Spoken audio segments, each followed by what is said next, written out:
Can Xbox ever recover from this tragedy? Yet another highly anticipated title got hit with a delay, and you have got to check out this insane custom Xbox. Let's discuss. Just a reminder, if you take a look down at the description below, I have links for all sorts of Xbox gear. I've been talking a lot about the ultimate wired Xbox controller by 8BitDo. That's down there as well. You can buy it through Best Buy. If you want to get in on this new generation of Xbox cloud gaming, I also have some links for some Samsung TVs that support the Xbox Game Pass app that they're coming out with. So if you're really into the console wars, this story is just for you. As we all know, before the Activision Blizzard Microsoft merger can go through, it has to be reviewed by various regulatory boards across the world. That includes the FTC in the United States, the CMA, I believe, in the UK, and even CADE in Brazil. Now, usually when these branches review mergers, these kind of big blockbuster deals, everything is kind of kept under wraps. The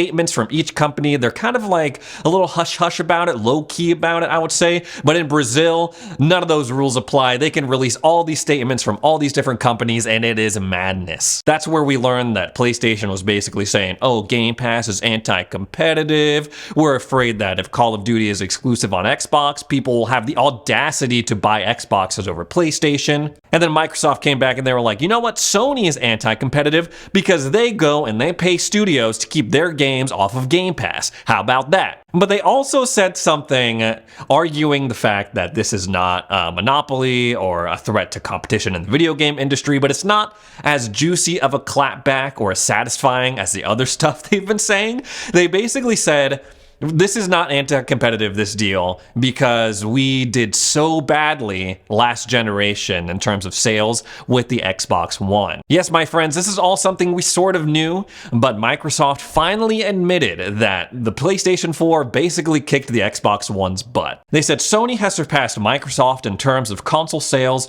and installed base, having sold more than twice as many Xboxes in the last generation. Now, why is this significant? Obviously, we all sort of knew that PlayStation 4 vastly outperformed the Xbox One last generation, but it's important because Microsoft never releases hardware sales data. They stopped doing that back in 2016. Now, according to this, we know why. And it still just puts into perspective how dominant PlayStation was last generation.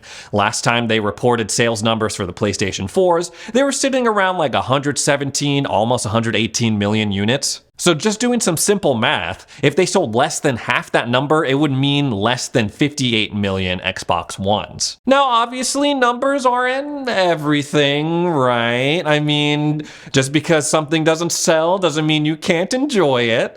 We can all agree that the Xbox One generation was a stinker for a number of reasons. I've talked about them a few times on this channel, so I won't go too deep into it, but I'm talking about this whole shift to just a general entertainment system rather than a video game console.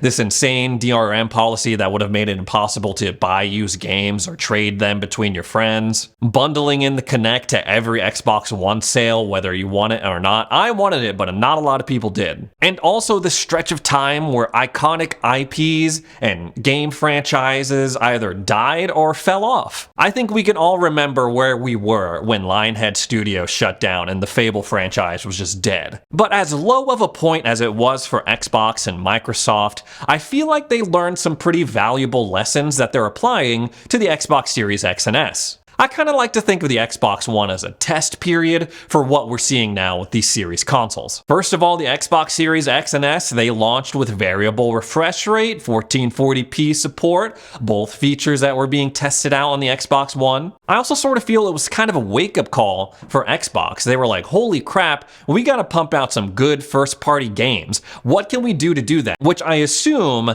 led to them doing all these crazy acquisitions, ZeniMax Media, Activision Blizzard.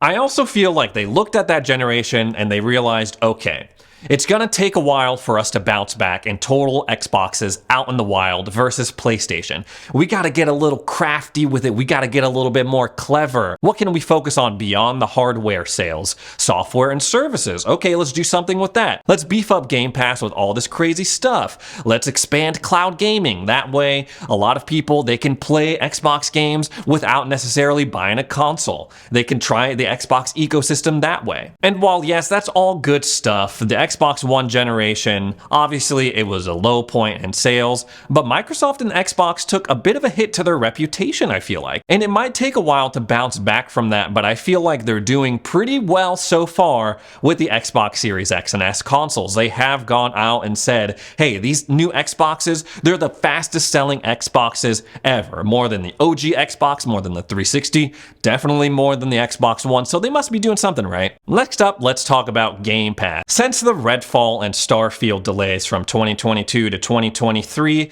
people have been going out and saying Game Pass, it's dead, they're not going to have anything to offer for the rest of 2022. And while yes, those delays did sting a little bit, stung quite a bit actually, I don't agree that Game Pass has nothing to offer for the rest of 2022. Before I continue, I do have to acknowledge that we're losing some really good games this month in August. We already lost on the 15th Curse of the Dead Gods, and we're losing another roguelike game at the end of the month, Hades, one of my favorite games I've played in the past couple of years. I absolutely adore this game, and I know it's very popular with a lot of you guys, but we are getting some pretty good games to take their place.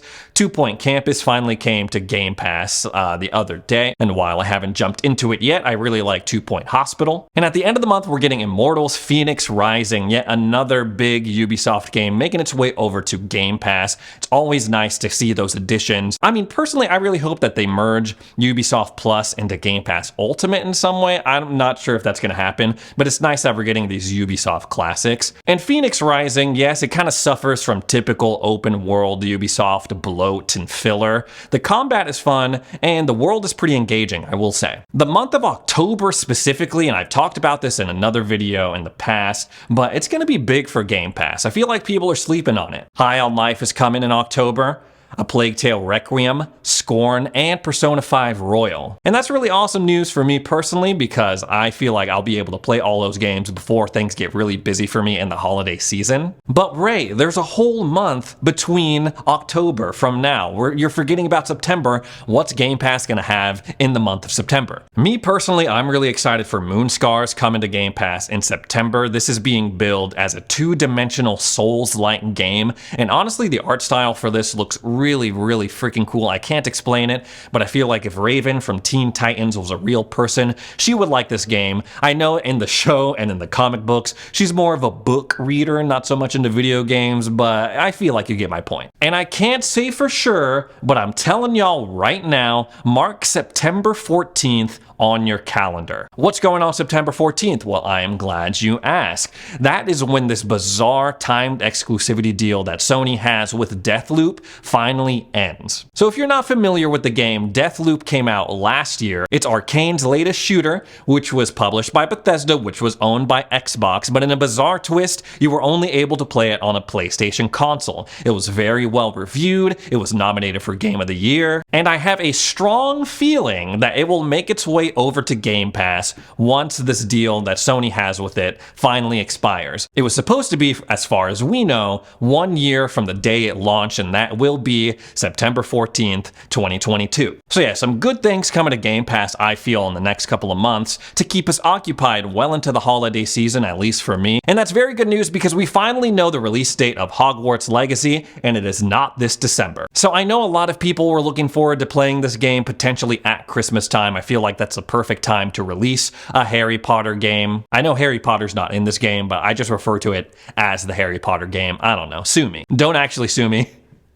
Honestly, it did look pretty cool from the last State of Play gameplay trailer extended look that they did. The world looks pretty interesting. I love the character customization. I love the fact that you can build your own house and decorate it however you want. The combat looks pretty crazy. Was not expecting that. I don't remember ever seeing in the movies wizards lifting up other things and like twirling them around, bashing them to concrete, setting them on fire. That looks wild. And there were rumors that the release of this game was going to be tied to the release of this art book, which was on December 6th, but it's not December 6th, not December at all. It's going to be coming out February 10th, 2023 for PC, Xbox, and PlayStation consoles. If you were hoping to play it on Switch February 10th, sorry, bro. Sorry, you're tough luck. That's all I could say. They have no news on when the Switch port is coming. Feel like that's going to take a while. This isn't too surprising surprising because after they did that gameplay trailer, there wasn't a ton of news, which is usually not good when it comes to delays. I also know a lot of people are skeptical about the people behind the game, the studio, Avalanche Studios. No disrespect. No disrespect to Avalanche Studios. I personally loved Rugrats in Paris, the movie, the video game. But it's just like they've never done a game like this, of this scale. So yeah, I would say, you know, I'm skeptical a little bit, but I'm optimistic at the same time, if that makes sense. Personally, for me, this delay kind of lines up perfectly for my schedule because there's a lot of video games that I need to play from starting October through the holiday season. There's a lot of anime that I have to keep up with over that time as well. I'm going to be a busy guy. Also, I have to, you know, do the obvious stuff like visit my family for the holidays,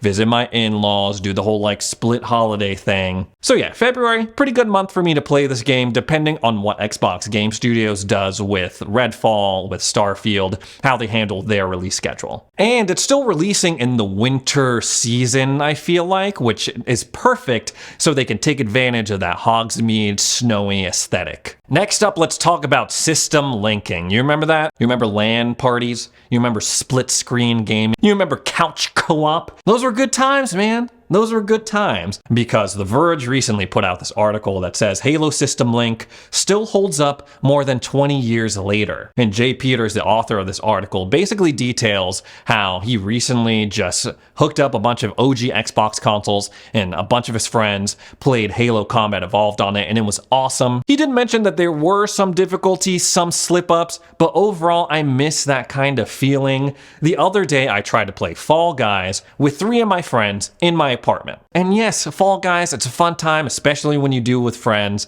but I think it's ridiculous that even if you're all in the same place playing this one game, you each have to have a separate console. I don't mind having separate screens because that was a big thing that we used to do for LAN parties, for System Link parties. So what we had to do, one was playing on my Xbox Series X, one was playing on my Series S, another person brought over their Nintendo Switch, and then another person was playing on their laptop. And that's just like too much, and it just kills the momentum when you have to back out of a game and then re-queue for a game. There's just something so beautiful about the olden days where you were able to link up as much as like 4 different Xboxes and have like 12 dudes playing all at once in one map, just constantly going. Like, when did it become so hard to play video games on the same console? I played Tiny Tina's Wonderlands on my Xbox Series X with 4 people. It was me, 3 other guys. And before they could even do anything, before they can jump into the game, each of them had to make an Xbox account. And it used to be, it's like you make an Xbox account, it was just kind of like a fluff kind of guest account, whatever. But each of them literally had to sign up for an account. They had to put their emails, they had to go through the process, they had to authenticate their account, and then use that account to then jump into the game, and we were finally ready after everyone was like already kind of like bored. Anyway, this is more of like a nostalgia topic anyway. It's beautiful to see that the OG Xbox System Link is still holding up pretty well, minus a few complications. Up next, I have a crazy custom Xbox Series S I'm dying to show y'all. Not literally on this channel, but I love talking about these because just when I think they can't get any crazier, they prove me wrong. The TMNT official Twitter account is running a sweepstakes right now where you can win this custom Series S, and I know what you're thinking, there's already a Shredder's Revenge TMNT Series S. What's the big deal? That one was crazy. This one's even crazier, guys, trust me. They got the whole crew on the Series S, man. Donatello, Leonardo, Michelangelo, Raphael, and it's kind of in the style of the old Teenage Mutant Ninja Turtle comic books, back when they were like ultra violent, before they were like kid friendly. And this thing, guys, it's insane. I don't even know how this thing would run normally as an Xbox. I don't know if like all of this crazy 3D stuff that they got going on with this inhibits the performance in any way, but it looks sick. As always though, I'm super jealous because they put out these sick looking consoles and it's like, ooh, I really want to buy one, I really want to have it, but they're like, nah, just kidding, it's just for the sweepstakes that we're doing for a limited time, and then you're never gonna see them again. If you want to enter for your chance to win this Series S, go on over to the TMNT Twitter account, not the Xbox account, that's what they usually do, the Teenage Mutant Ninja Turtle Twitter account. And just looking at it, the rules are pretty simple. Usually there's all sorts of stipulations, like you gotta be following this certain account for a certain amount of time in order to qualify, blah, blah, blah. But here they just say comment hashtag Turtle Power Sweepstakes for your chance to win this exclusive custom hashtag TMNT Comic Book Xbox. So hey, you never know, go ahead and comment and you might win a really cool console.